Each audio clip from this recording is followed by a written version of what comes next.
Hello and welcome to marketing91.com. In this video, we are going to cover the topic on methods of closing a sale. Various methods are used to close a sale. The prospect's behavior towards buying and the nature of the content of the sales presentation influences the applicability of these methods. Depending on the product, quality, characteristics, features of the buyers, circumstances of the same must be considered by the salesperson to decide on which method to use while closing a sale. Any one of the methods mentioned can be adopted while closing a sale, depending on what is appropriate. Now let's look at the methods briefly, starting with the first one.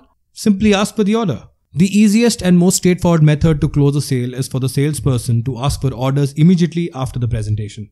The question asked by a salesperson should lead the buyer to a decision. The answers might be positive if the salesperson is good.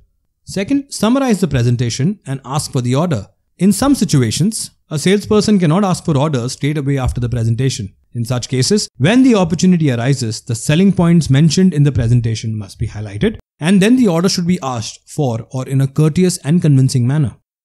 Third, narrowing down the choice. The variety of choices might be a reason for this indecisiveness by the customer. In such cases, elimination techniques should be used by a skillful salesperson to reduce points and in turn to make it easier for the prospect to choose. The salesperson may start by offering a range of varieties initially due to the nature of the product. The salesperson observes the situation of indecision, that is a problem of decision making during the presentation process. The salesperson can skillfully eliminate certain options after thinking of prospects by saying, "Sir, ma'am, this may not match you or this may not be of your liking." The elimination of certain options will help narrow down the list of options provided to the prospect and hence decision making will be easier.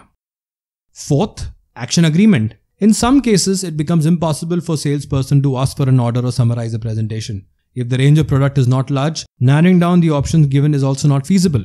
Neither can the sale be closed due to the nature of the product, nor can it be closed after the first presentation or interview.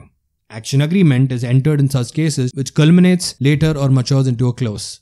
These action agreements are generally required for pharmaceutical and industrial products. Since industrial products are expensive and buying them will involve a lot of money, most of the time the decision to purchase is not taken after the final presentation. Many issues need to be sorted out. Moving further, in such cases, salespeople do not close the sale in a hurry. The salespeople or the team responsible for the sales gets into an action agreement with the potential buyers and both parties agree to take some steps to do certain things before the next meeting.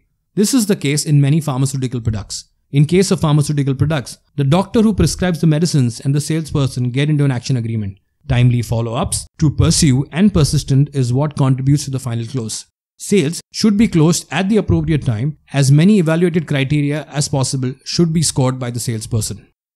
Next, the objection clause. In this method, an objection by the prospect is used to close a sale by the salesman. The stimuli for the decision to purchase a product comes from the answer to the objection.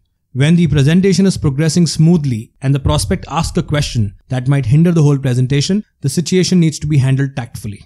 Next in line is the concession clause. This is more commonly used and is the most straightforward approach for closing a deal.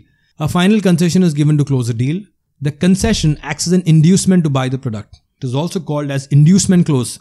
Price discount is a very common concession method. Moving on, deferred payments, free home delivery, guarantee or extended warranty, credit with attractive rates, etc. can be forms of concession. Moving forward to suggestive clause. Sometimes appealing suggestions given by a salesperson may induce a buyer into placing an order. Example, a client may want to buy a window air conditioner. The salesperson might suggest a split air conditioner instead of a window air conditioner. The benefits of a split conditioner could be that it doesn't block any window and it is completely noiseless. Moving on to the eighth method, side clause. Sometimes buyer and seller don't agree on various points after the sales presentation. These points or side issues might include delivery, size, color, payment schedule, etc. In such cases, the salesperson realizes that the side issues are hindering the closing of the sale. Hence, inviting questions on the basis of the different issues are asked. The sale may be closed after coming to an agreement about the side issues. And finally, alternative clause. Extension of the side clause is similar to and also be called as an alternative clause. When a prospect is indecisive about a few points like features, delivery, quality, etc. but is willing to buy the product, this method is used. The salesperson gives the prospects two options to choose from in order to lead the decisions on these points. The prospect is confused and pushed into an indecision if too many options are provided. Selecting one of the alternatives out of the two might lead to closing the sale. This is a very commonly used method which makes the buyer feel like he or she got the alternative choice he wanted. So that's it, folks. This brings an end to the topic on methods of closing a sale. These are some of the sources and links referred to for the content in the video. If you've liked the video, do subscribe to our channel. If you want to view these videos in an organized manner, you can visit freecourses.net, where all our videos are arranged in the form of courses. Thank you and see you in the next video.